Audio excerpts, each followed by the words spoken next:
जय हिंद साथियों। मैं हाजिर हूँ आपके सामने जीडी के पेपर की सीरीज को लेके। चार क्वेश्चन अब हमने कर लिए थे, इसके पांचवा क्वेश्चन है, देखते हैं।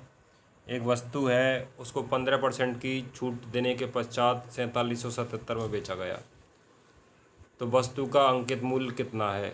तो यानी कि कितनी छूट दी गई है, 15% दी गई है। तो 100 पर 15% छूट कितनी होती है, 15% होती है। तो 100 में से 15% कम करना होगा क्या, आप बोलोगे हाँ सर करना होगा। तो 100 में से 15 कम किए तो 85 हो गए क्या, हाँ 85 हो गए। अब ये बोल रहा है कि 4777 है, वो 85% ही है, 15% छूट देने के बाद ही तो आएगा इतना। 4777 है, वो 85 है, तो 4777 बटा किसका मान है, वो 85 का। निकालना कितना है, अंकित मूल्य निकालना है। अंकित मूल्य कितना माना है, 100 माना है। तो क्या 5 से कट जाएगा क्या, 5 से 17 बार कटता है, ये 5 से 20 बार कटता है, ठीक है। तो 17 से 4777 को काटना होगा, ये कितनी बार कटेगा, 17 दूनी 34, कितने बच गए, 13 बच गए। 7 उतार लिया, 137 हो गए। 137 में 17 का भाग कितनी बार जाता है, 17 अट्ठे 136, एक बच गया। एक के आगे 7 उतार लिए, 17 हो गए। 17 का 17 में भाग कितनी बार जाएगा भैया, एक बार जाएगा।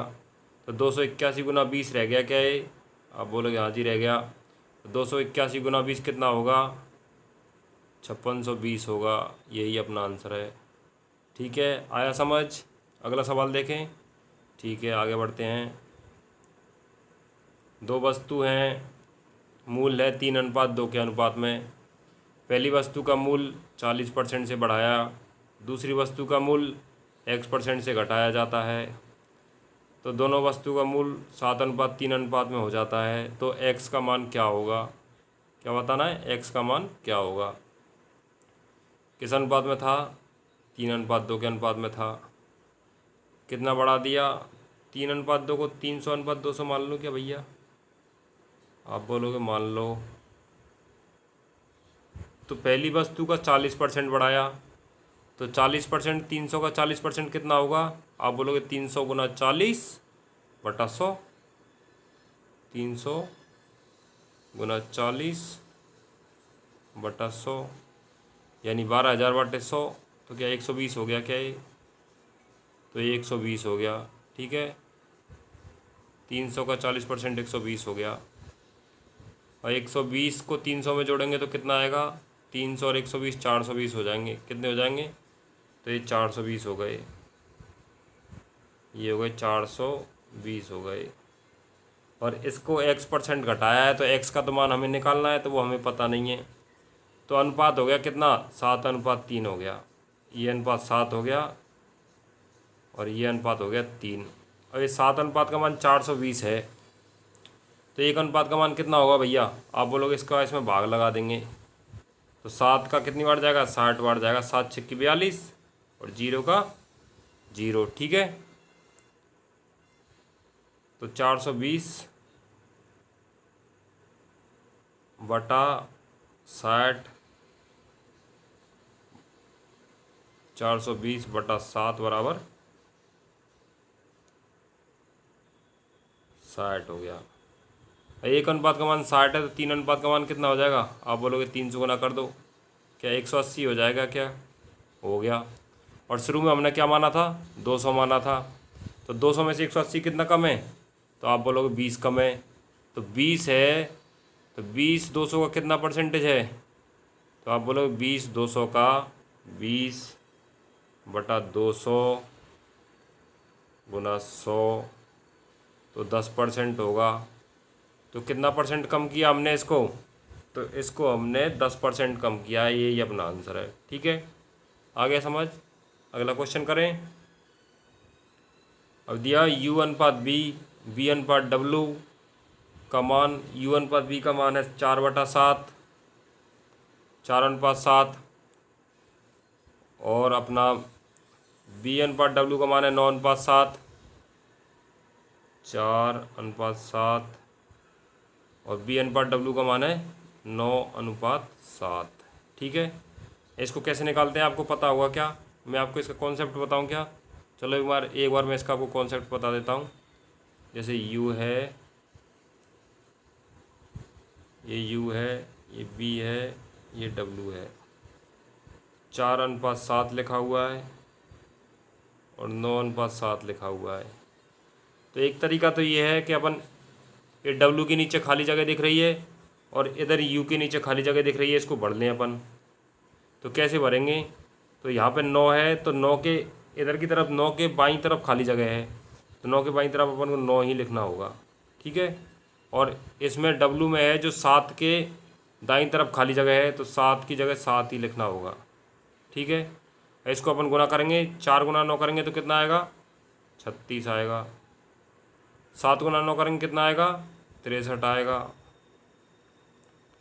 7 × 7 करेंगे कितना आएगा? 49 आएगा। ठीक है, ये आ गई समझ में? तो U और B और W का अनुपात कितना आ गया? तो आप बोलोगे 36 आ गया, 63 आ गया और 49 आ गया। तो U, B और W का मान 36, 63 और 49 हो गया क्या? अब ये बोल रहा है कि U का मान 72 है और अपने U का मान कितना आया है? अपने U का मान आया है 36, तो 36 का मान 72 हो गया भैया। तो अपने 49 W का मान कितना होगा? तो W का अनुपात अपना 49 है, तो W का अनुपात कितना हो जाएगा अपना? तो W का अनुपात हो जाएगा 49 दूना 98। अब आप बोलोगे ये 98 कैसे कर दिया?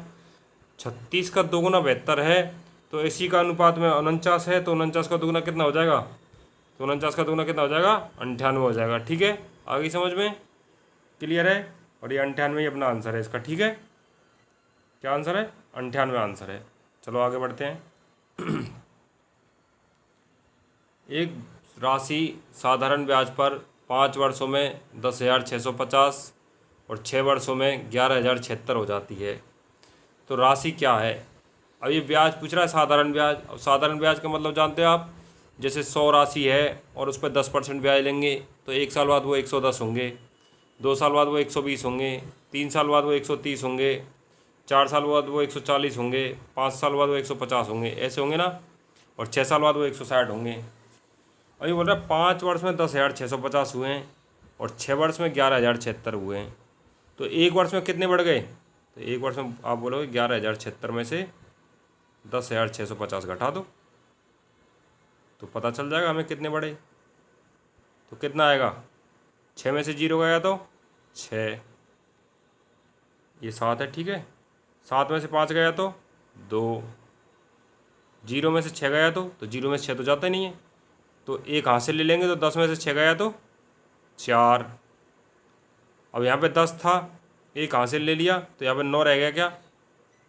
तो 9 में से 0 गया तो 9, सॉरी 1 मिनट, थोड़ी मिस्टेक हो गई, 11,076 है, इसमें से कितना घटाना है हमको? हमको घटाना है इसमें से 10,650 घटाना है। 11,076 10,650।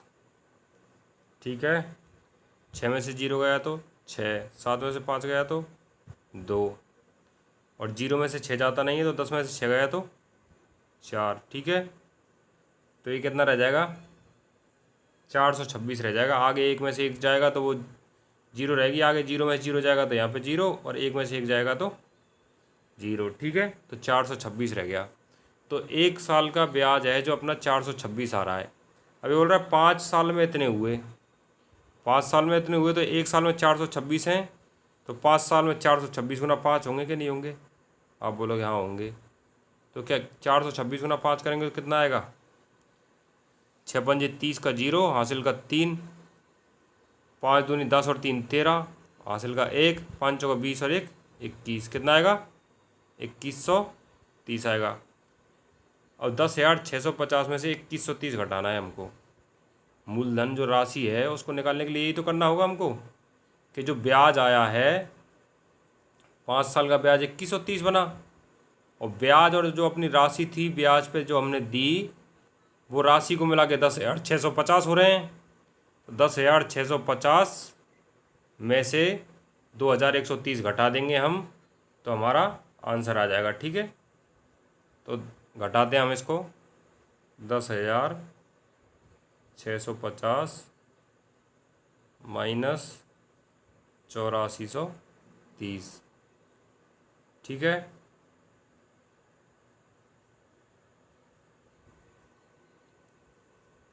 घटा दो।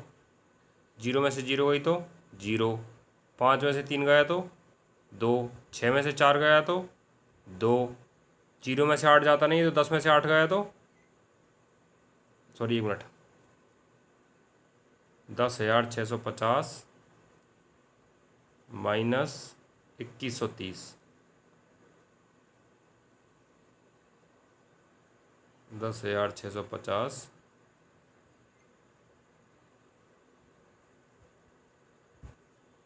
माइनस 2,130। जीरो में से जीरो, 5 में से 3 गए तो 2, 6 में से 1 गया तो 5, और जीरो में से जो 2 जाता नहीं है तो 10 में से 2 गया तो 8। क्या आ गया आंसर? 8,520। आ गया समझ में? कैसे किया एक बार और बता दूँ आपको। 5 साल का भी दिया हुआ है और 6 साल का भी दिया हुआ है मिश्र धन, तो 1 साल का निकाल लेंगे। कैसे? 6 साल के में से 5 साल के घटा देंगे तो 1 साल का आ जाएगा। और 1 साल के को 5 साल से गुना करेंगे तो 5 साल का आ जाएगा। अब 5 साल के को अपन 5 साल के मिश्र धन में से 5 साल के ब्याज को घटाएंगे तो अपनी जो राशि है जो हमने ब्याज पे दी थी वो आ जाएगा। ठीक है, आ गई समझ? अगला क्वेश्चन देखिए। मनीष ने 225 प्रति किताब की दर से किताबें खरीदी और 162 प्रति किताब की दर से उन्हें बेच दिया, तो 7 किताबें बेचने पर क्या हानि होगी? तो इसके लिए हमको क्या करना होगा, पहले हम एक किताब का निकाल लेते हैं। ठीक है, तो एक किताब को कैसे निकालेंगे? एक किताब लाए तो कितने की? 225 रुपये की, और बेच कितने की दी? 162 रुपये की। कितना नुकसान हो गया? 5 में से 2 गया तो 3 हो गया, 12 में से 6 गया तो 6 हो गया, और इधर 12 कैसे हुआ? एक इस पर से हासिल ली तो 12 हो गया, और यहाँ 1 रह गया, 1 में से 1 गया तो 0 हो गया। और ऐसी ही कितनी किताब बेची है उसने? 7 किताब बेची है, और एक किताब को बेचने पर हमें 63 रुपये का नुकसान हो रहा है। तो 7 किताबों को बेचने पर कितना नुकसान होगा? तो आप बोलोगे 7 से गुना कर दो इसको, तो 63 गुना 7 कितने होते हैं? निकालिए, 7 तिया 21, हासिल का 2 बनाना भैया। ठीक है, 7 छक्की 42, 42 और 2 कितने? 44। तो क्या 441 हो गया क्या?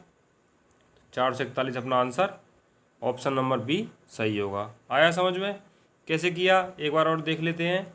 225 रुपये में लाए हैं एक किताब, और 162 रुपये में किताब को हमने बेच दिया है, तो एक किताब पर 63 रुपये का नुकसान हो गया है। कितने का? 63 का। तो 7 किताबों पर कितने का नुकसान? तो आप बोलोगे 7 किताबों पर 7 से गुना कर दो, तो 63 गुना 7 कितने होते हैं? 441। ठीक है, अगला क्वेश्चन देखिए। नीचे दिए गए बार चार्ट में 7 विभिन्न मिठाइयाँ S1, S2, S3, S4, S5, S6 और S7 में उपयोग हुई चीनी की मात्रा को मिठाई के कुल वजन के रूप में दर्शाया गया है। यानी कि ये कहना चाह रहा है, जैसे कि कोई मिठाई है, जैसे रसगुल्ले हैं, 100 किलो रसगुल्ले हैं, S1 तरीके के 100 किलो रसगुल्ले हैं, तो 23% चीनी है उनमें। यानी 100 किलो रसगुल्लों में 23 किलो चीनी है और बाकी दूसरा मटेरियल होगा। ठीक है, तो अब ये पूछ रहा है यदि S4 का वजन 150 किलोग्राम है तो S4 में प्रयुक्त चीनी की मात्रा बताइए। तो 150 किलोग्राम है और S4 का 18% चीनी है, तो 150 का 18% चीनी होगी। इसमें क्या होगी? 18% चीनी होगी 150 का। 150 गुना 18/100। ठीक है, कट जाएगा, 0 से 0 कट गया, 5 से 2 बार कटता है क्या? 5 दूना 10, 5 से 3 बार कटता है क्या? तो 18 तिया 54, और 54/2 करेंगे तो क्या 27 आएगा क्या? तो क्या आंसर 27 रहेगा क्या? आई समझ? तो ये 27 अपना आंसर है। क्या आंसर है? 27 आंसर है। आ गई होगी समझ कैसे किया हमने। इसके लिए हमने क्या किया, 150 किलो है H4, 18% उसमें चीनी है, तो 18% निकालने के लिए 18/100 करेंगे क्या, 0 से 0 काट दिया, 5 से 2 बार काट दिया, 5 से 3 बार काट दिया, 18 तिया 54 और 54 में 2 का भाग लगाएंगे तो कितना आएगा, 27 आएगा, और 27 ही अपना आंसर है। ठीक है, आगे बढ़ें। अगला क्वेश्चन देखिए, 5 निरीक्षण A1 A2 A3 A4 A5 का औसत n है। तो 5 नए निरीक्षण A1 -100 A2 -100 A3 -100 A4 -100 और A5 -100 का औसत क्या होगा। तो क्या करेंगे अपन औसत के लिए, औसत का फॉर्मूला क्या होता है, राशियों का योग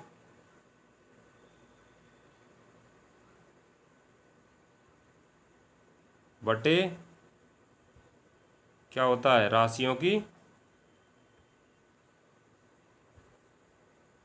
संख्या। क्या होता है, राशियों की संख्या। अब राशियों का योग करेंगे तो राशि का योग करने के लिए क्या करना पड़ेगा, राशि का योग करने के लिए राशि होनी चाहिए अपने पास। तो राशि है अपने पास, राशियों को लिख लेते हैं अपन। A1 -100 plus A2 -100 plus A3 -100 plus A4 -100 plus A5 -100। तो A1 A2 A3 A4 A5 5 तो ये हो गई, 100 माइनस के 100 ये रहे, माइनस के 100 3 बार, माइनस के 100 4 बार, माइनस के 100 5 बार। तो माइनस के 100 5 बार है तो क्या माइनस के 500 हो जाएंगे क्या। तो क्या ये ऐसे होगा क्या, A1 plus A2 plus A3 plus A4 plus A5 -500। अब बट्टे में ही 5 राशि हैं तो 5 का भाग देना पड़ेगा। यहाँ तक आ गई समझ में। अब ये बोल रहा है, शुरुआत में हमको बोला है 5 निरीक्षण A1 A2 A3 A4 A5 का औसत n है। तो इनमें A1 A2 A3 A4 A5 इनमें 5 का भाग देंगे तो n आ जाएगा। ठीक है, तो इनका तो आ गया n। और एक और आगे क्या आ रहा था, माइनस के 500/5 आ रहा कि नहीं आ रहा। तो माइनस के 500/5 करेंगे तो क्या माइनस के 100 आएगा क्या। तो क्या आंसर n-100 हो गया क्या। ठीक है, n-100 हो गया। आगे बढ़ें, अगला क्वेश्चन देखिए। कोई भी क्वेश्चन आपको ऐसा डाउट लगे तो आप कमेंट कर देना, मैं उसका एक्सप्लेनेशन दोबारा करवा दूंगा। ठीक है, और ये क्वेश्चन है अपना, ए अकेला कार्य को 6 दिन में पूरा कर सकता है और बी अकेला उस कार्य को 8 दिन में पूरा कर सकता है। तो ए और बी कितने दिन में पूरा कर सकते हैं। तो इसको करने के 2 तरीके हैं। एक तो इसका करने का एक LCM वाला मेथड है, लघुत्तम समापवर्तक वाला, यानी ए कर रहा है 6 दिन में और बी कर रहा है 8 दिन में। तो हम दोनों का लघुत्तम ले लेते हैं। 6 और 8 का लघुत्तम कितना आएगा, तो बड़ी वाली जो संख्या है उसका पाड़ा बोलेंगे। 8 एकम 8, 8 दूना 16 और 8 तिया 24। तो इसका 8 का इसके में गया 3 बार भाग और 6 का गया 4 बार भाग, यानी पूरे काम को हम 24 यूनिट मान लेंगे। पूरे काम को 24 यूनिट मान लेंगे। और ये 6 दिन में पूरा काम करता है, पूरा काम 6 दिन में करता है, तो एक दिन में 4 यूनिट करा होगा ना उसने, जब तो 24 यूनिट काम 6 दिन में करेगा वो। और बी 8 दिन में पूरा काम करता है, तो एक दिन में 3 यूनिट काम करेगा, जब तो 8 दिन में 24 यूनिट करेगा। यानी ए ने एक दिन में 4 यूनिट काम किया और बी ने 3 यूनिट काम किया। अब ये बोल रहा है ए तथा बी दोनों मिलकर कार्य को कितने दिन में कर सकते हैं। तो इसके लिए क्या करना होगा अपन को, पूरा कार्य अपने कितना माना है, पूरा कार्य माना 24। ए एक दिन में कितना करता है 4 और बी एक दिन में कितना करता है 3। तो 24/7 हो गया क्या, ये दोनों मिलकर करेंगे तो 24/7 दिन आ गया क्या, यही अपना आंसर है। ठीक है, आई समझ में। अब एक दूसरा तरीका है, उस दूसरे तरीके को भी देख लेते हैं। दूसरा तरीका क्या है, ए अकेला एक कार्य को 6 दिन में करता है, तो क्या एक दिन में 1/6 काम करेगा क्या? पूरे काम को 6 दिन में करता है तो एक दिन में 1/6 काम करेगा क्या? ये ए का काम हो गया। अब बी है, पूरा काम 8 दिन में करता है, तो एक दिन में 1/8 करेगा क्या? आप बोलोगे हाँ ठीक है। अब पूछ रहा है ए प्लस बी कितने दिन में करते हैं, तो ए प्लस बी यानी 1/6 काम एक दिन में ये करेगा और 1/8 काम ये करेगा। ठीक है, पूरा काम कितना होता है? एक होता है, एक ही तो होता है पूरा काम। इस तरीके से मानते जब, तो 1/6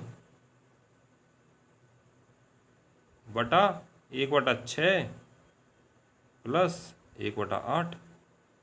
इसको आप बोलोगे ऐसे ऐसे तो हमें दिक्कत हो जाएगी जोड़ने में, तो क्या करें? तो इसको अपन साइड में जोड़ देते हैं। ठीक है, ये मैं लाइन खींच लेता हूँ, इधर जोड़ देते हैं। 1/6 प्लस 1/8, लघुत्तम कितना आएगा भैया 6 और 8 का? आप बोलोगे बड़े वाले का पहाड़ा पढ़ो, तो 8 एकम 8, 8 दूनी 16, 8 तिया 24 लघुत्तम आ गया। तो नीचे कितना हो जाएगा? नीचे 24 हो जाएगा। 6 का 24 में कितनी बार भाग गया? 4 बार गया, और 4 को 1 से गुना करेंगे तो 4 आएगा। और 8 का 24 में कितनी बार गया? 3 बार गया, और 3 को 1 से गुना करेंगे ऊपर वाले से तो 3 आएगा। तो ये क्या 7/24 आ गया क्या? आप बोलोगे हाँ ये तो 7/24 आ गया। तो इसकी जगह क्या मैं 7/24 लिख दूँ क्या? 1/6 प्लस 1/8 की जगह 7/24 लिख दूँ क्या?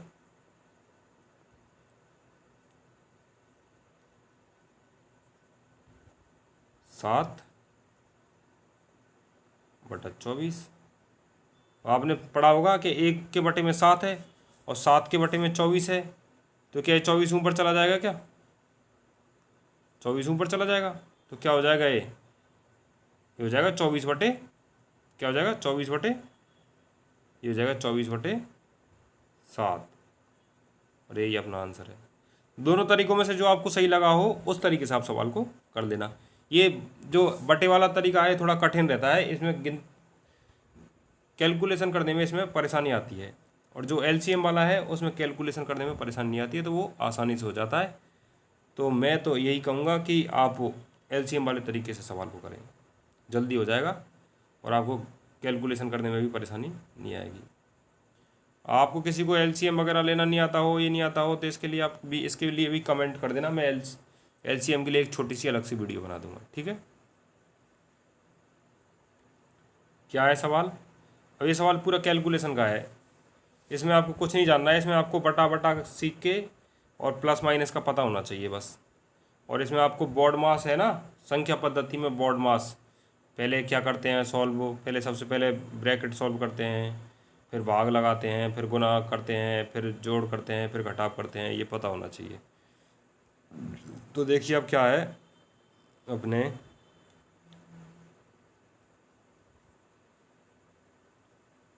सवाल है अपने 5 सही 1/2, तो क्या 11/2 हो गया क्या? यानी 2 पंजा 10 और 1 जोड़ेंगे तो 11, 11/2 माइनस ब्रैकेट चालू, 4 तिया 12 और 1 13, तो 13/4 प्लस 6 माइनस 4 में 2 का भाग दिया तो 2। ठीक है, अब इसको अपन सबसे पहले ब्रैकेट को सॉल्व करेंगे, तो 6 में से 2 गया तो कितने बचेंगे भैया? 6 में से 2 गया तो 4 बचेंगे कि नहीं बचेंगे? तो ये कितने बच गए? 4 बच गए। इसके नीचे 1 मान लें क्या? 4 और 1 का एलसीएम कितना आएगा लघुत्तम? आप बोलोगे 4 आएगा, तो 1 का 4 में कितनी बार भाग गया? 4 बार, और 4 को 4 से गुना करेंगे तो कितना हो जाएगा? 4 को 4 से गुना करेंगे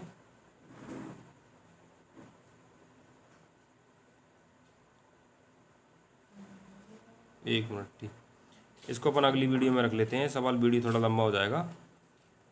ठीक है, वीडियो लंबा हो जाएगा तो फिर ये सही नहीं रहेगा। अब के लिए अपन इतना ही रखते हैं, अगला क्वेश्चन नेक्स्ट वीडियो में करेंगे। ठीक है, तब तक के लिए bye bye, take care, thank you.